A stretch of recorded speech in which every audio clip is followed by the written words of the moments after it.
our best. Yeah. Can we talk to you for a little bit? Sure, yeah. With Dr. Lowrance. Hi, Marcus, your name is? I'm Jerry. Jerry. Yeah. Jerry, I'm here with Jerry from Lowrance. What does Lowrance have new for 2011? They're actually the units from last year, the HDS units, which is what you see here. That's the biggest and the best. It's a high definition system. It's 30,000 watts of power compared to regularly 3,000 watts of power. Then this year is another model that came on just the latter part of last year, Elite 5, which is GPS sonar combined. 3,000 watts of power with the chip of the lakes loaded in it. Mm-hmm. Now the Elite 5s also do the down imaging and the side scan. Yeah, we have the down imaging is the Elite 5 DSI, which is down scanned imaging, which is strictly down scan. It picks up structure on the bottom. Yep. It's not meant to be an actual fish finder, but does show fish. But it's more for structure, finding rocks, logs on the bottom. For divers, it's a great thing for going over finding wrecks or anything on the bottom like that. It's giving you a three-dimensional picture. Absolutely. Yeah, absolutely. This one's all set up here, and it has GPS on one side and down imaging on the other. And then this will show you just the down imaging. And it's in color. You can change it to 8 different palettes of color. Yeah. Nice. So that's probably the most interesting thing this year. People are picking up the down scan rather than buying an HDS and then adding it on to it after. These are just built right into the unit. Oh, it's built right into the unit. It's built in, yeah. So it's you not wouldn't an need add-on. like for that LSS1 structure scan module. That's correct. Yeah, it's already built in there, but it doesn't have sonar as you see in the standard sonar feature. Mm-hmm. I see. Yeah. And how about like the X4? What's this one all about? Yeah, it's the standard the start type unit. It's a very basic unit. They're very inexpensive. They'll still show down to 500 feet of water, 900 watts of power. It shows fish. It shows the bottom. It'll show thermoclines as well. Has temperature in it. Has the depth in it on top of that as well. Yeah. Yeah, it's a black and white unit. We have color units in that size that you can purchase. They're called an X67C, which is a color unit in the same, which is also used in our ice fishing machine. And the ice fishing machine is the same size. It has a bag, and you can use it ice fishing, and then also take it in the summer to a fly-in. It's a portable unit that you put a suction mount on the back of the boat. Very, very versatile. I'm a personal Lowrance guy myself. I have a whole slew of them actually on my boat.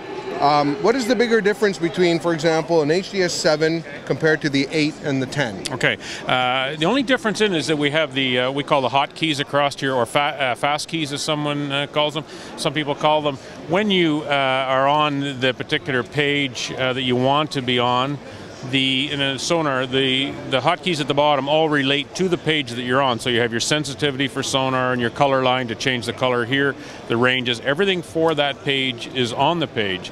So if we switch that over and go to chart, hit that, then everything changes to go with the chart. Waypoints, go to the cursor. You have overlay, so you can overlay a radar over top of it if you want, and so they all relate to the page. So that's the big difference between the 7 and the 5 going up into an 8 or a 10 is the hotkeys. I see. Very handy in rough water in particular. In rough water. Yeah. But the 7 does do everything the 10 does. That's exactly it. Just it's a quick key. That's correct. It does exactly the same thing. Everything is the same in it, except you have to go to the menu in a 7 and a 5, whereas in the 8 and the 10 you can go to the hotkeys and it's just a little faster, particularly in rough water where you're trying to get at the buttons. Instead of going into menu, you can go to the fast keys on there. It's very, very handy. Yep. Excellent. Good. Okay, well, thank you very much, sir. Appreciate it. Thank you. Have a great day. Put it on the trolling motor, and it's all fine and dandy if you're going a nice straight line, but if you decide you want to turn or something like that, it takes too long to recalculate. Yeah, but that's for the side imaging. That's right. Oh, but you said down scan? If I want to keep it on the front, yep. Doing bass tournaments and stuff like, because right now my transducer is in the back of the boat, so I'm seeing everything that's 21 feet behind me, kind of thing. So if I kept it on a down scan on the trolling motor, with a 2-dimensional puck as well, will it work? Sure, absolutely. They don't interfere with each other. Okay. And I thought you had meant side imaging. Down scan, it'd be a perfect combination. Perfect. Can you overlay those two as well? You sure can. Yeah, you can overlay them.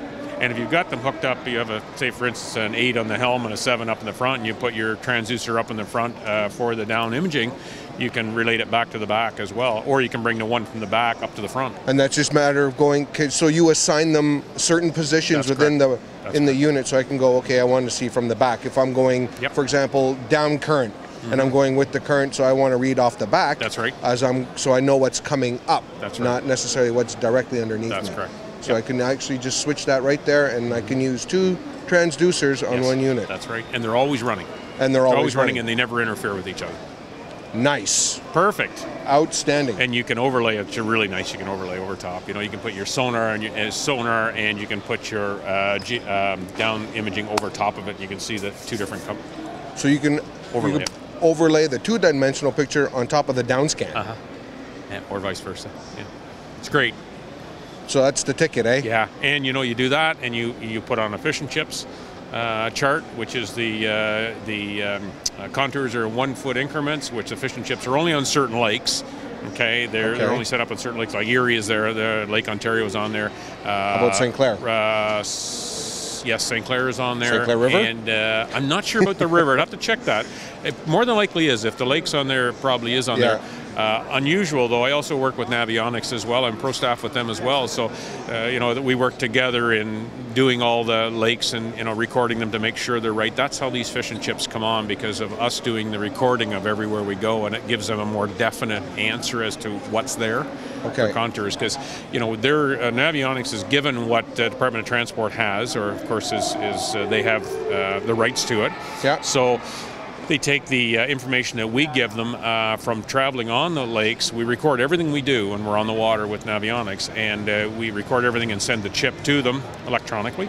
And they put all those, they change all the chips, and that's how they get their fish and chips. The fish and chips, like for instance, Simcoe's not on there, but it will be soon. Okay. But Rice is on there, you know, surprising enough. And when you come to a point or something and you see the contours that change, you know, from 8 to 10 and then down to 23 or something like that, if you put it on the fish and chips chip, you'll get 1 foot increments, and you'll just see that drop off going with all dark lines. It's bizarre how much more accurate everything is and much more easily seen. So you would, with having multiple units, would you put like the fish and chip up front on the bow where you're spending most of your time? Yes, because up there, that's where you're fishing. You're actually fishing over top of those drops and everything, and that's where you would put them. And just leave it. You put 2 chips in an 8 or a 10. Okay. And the closer you zoom in, like a gold chip or a platinum chip, as you zoom in, you get into a certain point, and then after that, then the fish and chips kicks in. And you see, keep going in. Oh, really? So it's after you really zoom in. Zoom in close, and then when you go 1 click farther, then it zooms in. Then all these short contours come up. Nice. Bizarre. Really. Absolutely. No navigational aids on the fish and chips. Okay. But it is set up so that it is for fishing only. It'll show all these contours, absolutely perfect for you. You don't need it for navigating, because you're not going to run that when you're on full speed or you're traveling. It's when you're fishing. And that's when you actually put it right to the fish and chips. Okay, and one more question. Now, let's say I'm done fishing, I pull up my trolling motor. Do I have to shut off that LSS1? No. Or can I leave it running while I'm gunning somewhere else? Leave it completely running. No big deal. The nice thing about that, too, you can run it as fast as you can keep it in the water, you know, as long as you set it up.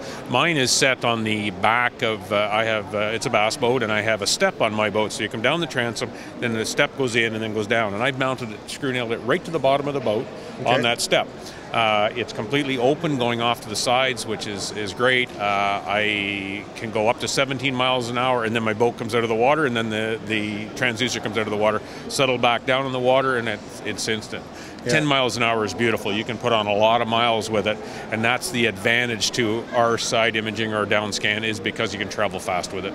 Yeah, that's where I have mine. I have a Ranger myself in that 15-inch setback. I've screwed mine and glued it literally into that setback, and it's dead underneath the boat. With a with the correction angle, so it's sitting flat to the ground of the lake or whatever you're fishing, kind of thing. And then now I want to go to that next step further, and I want to go put one on the front. On the front, absolutely. Because everything, like I said before, was behind me every time. You know what I mean? I would find the area, but now I want to pinpoint. And they won't interfere. Nothing will interfere. You can actually set up the down imaging to go on 3 units.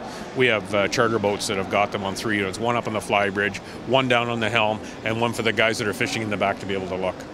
I see. So the LSS ones, if you have two of them on board, can you interlink those two? Yes, you could. Yeah, it's something that you wouldn't do, wouldn't think, because if you got it in the front, then the guy in the back probably wouldn't be looking at it in a bass tournament. Wouldn't need to look at it, but could for sure. But then again, when you're running and you don't have your trolling motor down, you might want to have a second transducer out the back. So, but you could set them up to run either transducer anywhere or one separately to each unit. One separately to each unit. So if I'm fishing up front, I'm seeing what's behind, behind me, or in front of me, right below me, should I say, and the guy fishing off the back kind of thing, he can be watching that one, and that's underneath him. That's correct. Excellent. Thank you again. Pleasure. Appreciate it. Thank you. Time to spend some money.